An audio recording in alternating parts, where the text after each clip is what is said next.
Old Enrique's trembling hand slid across the yellowed envelope. His fingers, marked by time and work, hesitated before opening what he had kept for more than 6 decades. It was his last day. He knew it with the certainty that only the dying possess. And finally, after 63 years of silence, he was ready to reveal the secret he had carried like a stone in his heart. But let's go back to the beginning. Because every story has a beginning, and this one began in 1960, when Henrique was only 22 years old. It was a May morning when Henrique woke up with the sun shining on his face. He worked as an assistant in the carpentry shop of Mr. Otavio, a stern but fair man who treated him almost like a son. That morning everything seemed normal. The smell of fresh wood, the sound of the saw cutting planks, the sweat running down his back as he carried heavy beams. But then she appeared. Beatriz was 19 years old and the most beautiful person Henrique had ever seen. It wasn't just her looks, although her green eyes shone like emeralds in the sun. It was the way she smiled, as if she held a wonderful secret she was about to share with the world.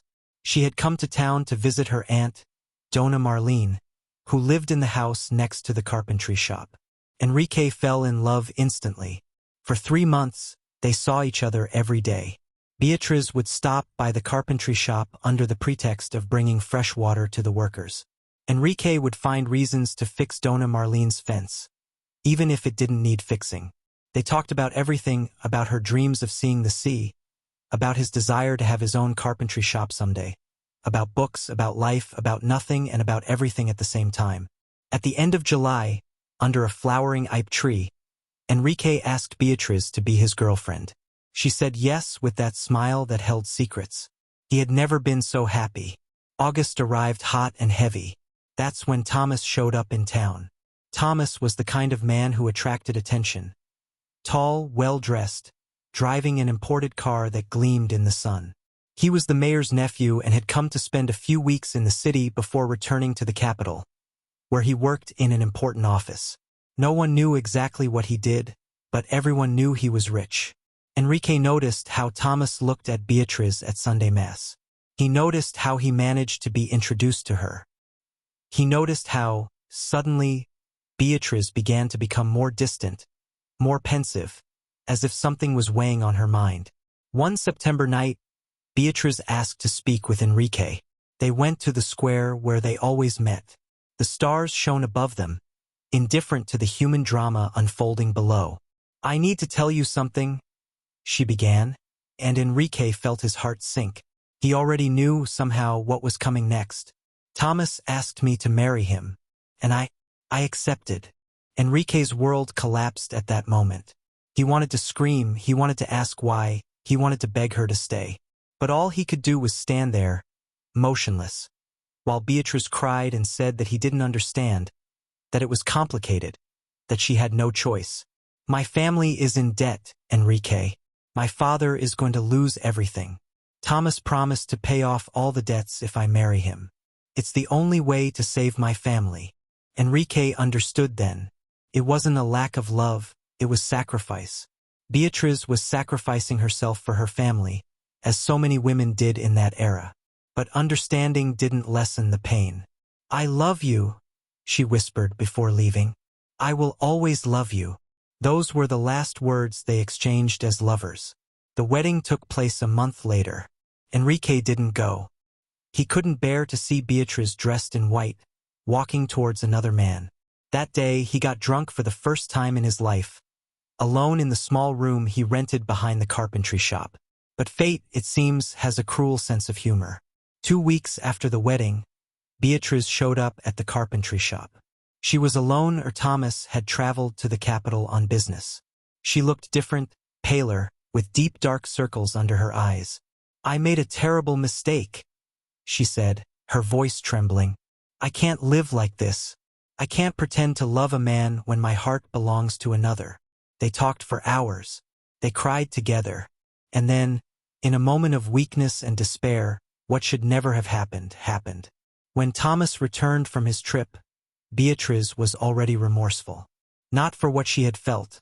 She loved Henry, and that was true. But for what she had done. She was a married woman now, and what had happened between them was a sin in everyone's eyes. "Never again," she told Henrique when they saw each other for the last time. "This can never happen again, and it can never be revealed. Promise me." Henrique promised, with his heart broken into 1,000 pieces. Months passed. Henrique threw himself into his work, spending entire days in the carpentry shop, creating increasingly elaborate furniture as if he could sculpt his pain into the wood. Beatriz and Thomas remained married. She became pregnant soon after, or at least that's what everyone thought. When the child was born, a boy who was named Andre, Thomas celebrated as if he were the happiest man in the world. He didn't even notice, or chose not to notice, that the baby was born a little too early to have been conceived after the marriage, or that he had a small birthmark on his left shoulder, exactly like the one Henrique had. Henrique saw the boy only once, when he was 3 months old. Beatriz brought him to the carpentry shop, under the pretext of ordering a crib. Little Andre slept peacefully in his mother's lap, and Henrique looked at that perfect face and knew, with absolute certainty, that he was looking at his son. "He can never know," Beatriz whispered, her eyes filled with tears. "Andre can never know the truth. Thomas is a good father to him. They have a good life. Please, Henrique, please, keep this secret." And Henry kept it. He kept it as Andre grew up, transforming from a baby into a child, from a child into a teenager, from a teenager into a man. He kept it when Andre graduated from high school and Thomas organized a big party to celebrate. He kept it when Andre married a sweet girl named Claudia and had his own children, the grandchildren that Henry could never acknowledge as his own. She remembered when Thomas died of a heart attack at age 65, and the whole town attended the funeral of the respected and successful man. She remembered when Beatriz, now a widow, would sometimes pass by the workshop that Henrique had finally managed to open.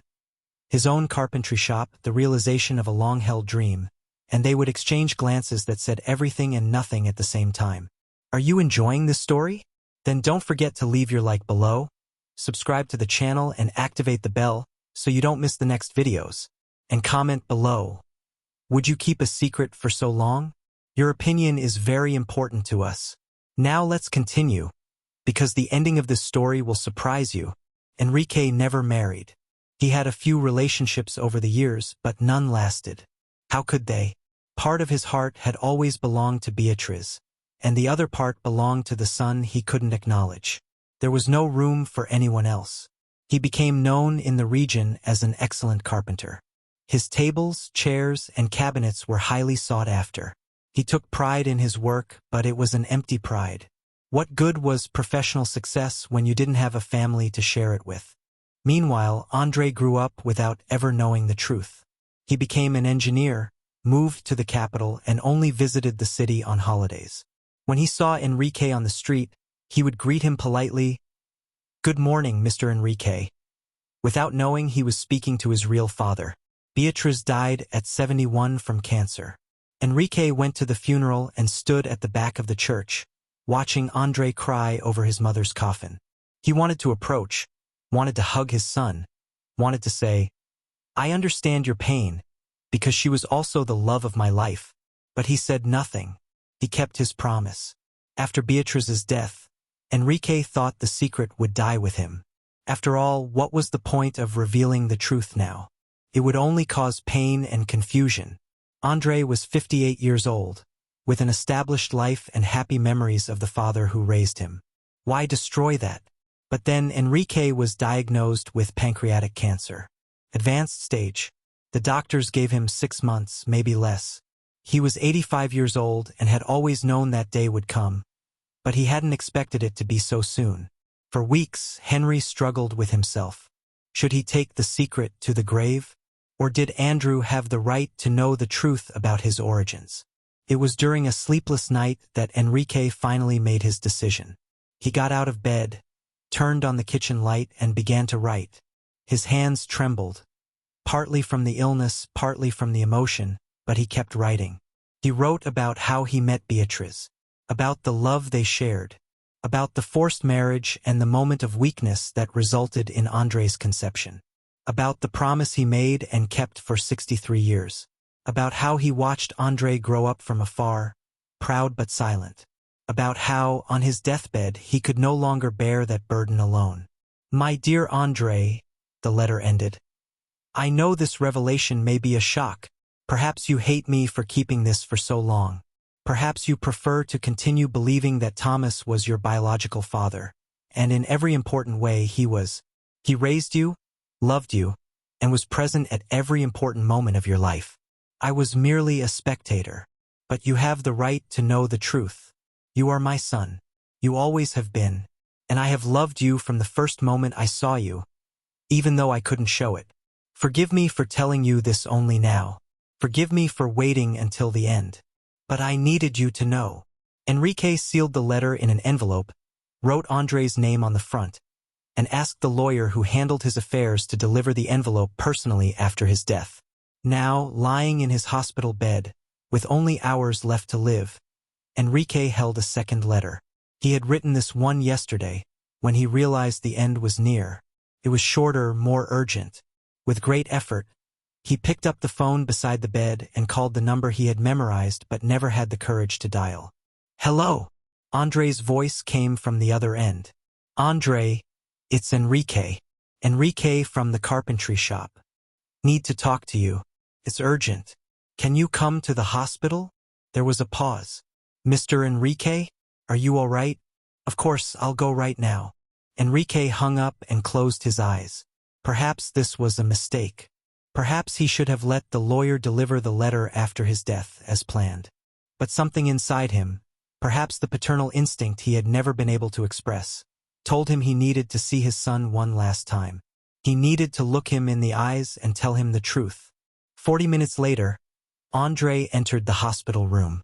He was 58 years old now, with gray hair and wrinkles at the corners of his eyes.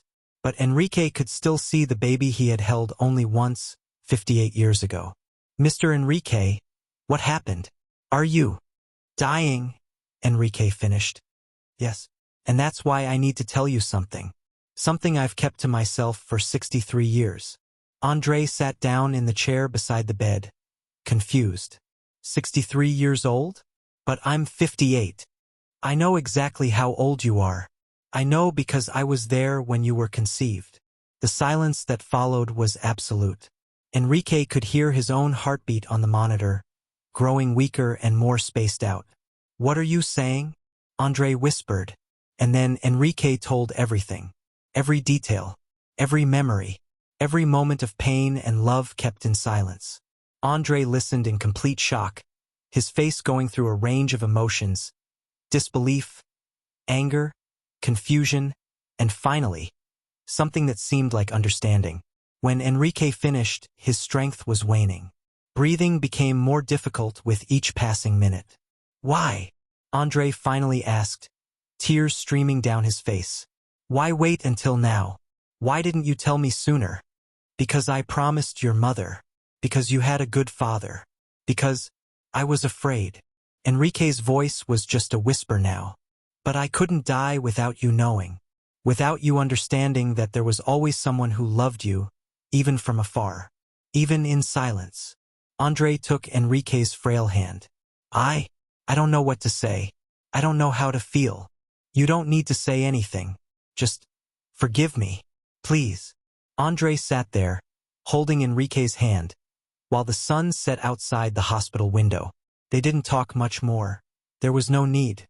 Sometimes the truth doesn't need additional words. Henry died that night with Andrew by his side. His last words were, "Thank you for coming. Thank you for listening to me."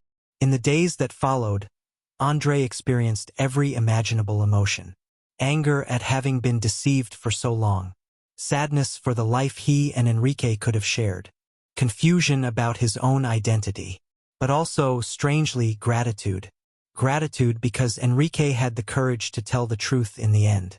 Gratitude because his mother and father, yes, Thomas would always be his father because parents are made of presence, not just genetics, loved him enough to protect him from that complicated truth while he grew up. At Henrique's funeral, Andre was one of the few present. Most of the people who knew him had already died. But Andre was there, and when it was his turn to throw dirt on the coffin, he whispered, Rest in peace, Dad. That word father, which he had never been able to say to Henrique in life, was finally uttered. Months later, André found something in Henrique's old carpentry workshop, which he had inherited along with the small house. It was a box hidden under a loose board on the floor.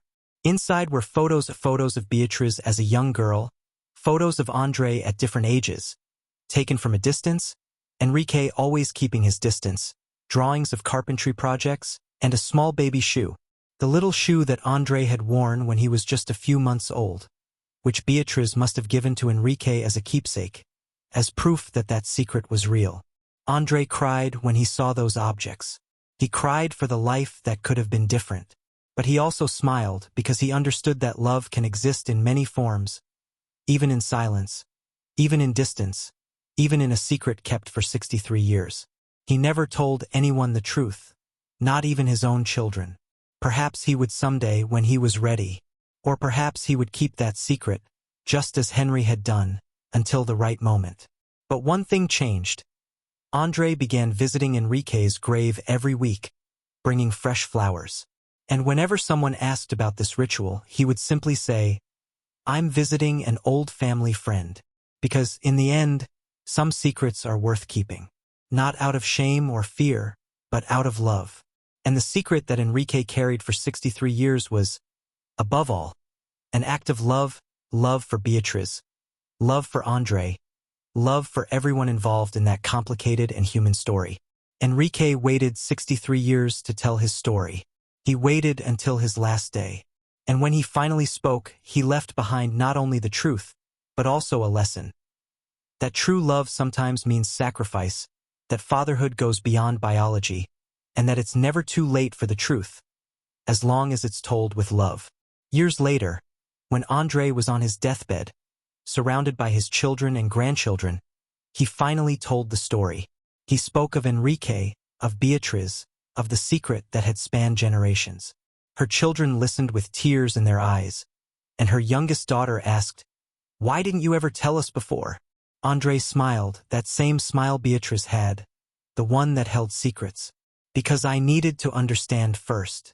I needed to live long enough to know that the story wasn't about deceit or betrayal. It was about love. It always was about love."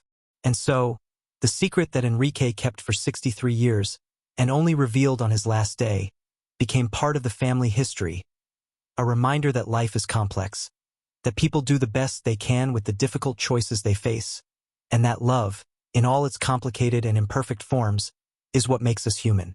Henry may have waited until his last day to speak, but when he did, his words echoed through time, touching generations who never knew him, but who were deeply affected by his silence and, ultimately, by his truth. Because some secrets are too heavy to carry alone. And when they are finally revealed at the right time and in the right way, they don't destroy, they liberate.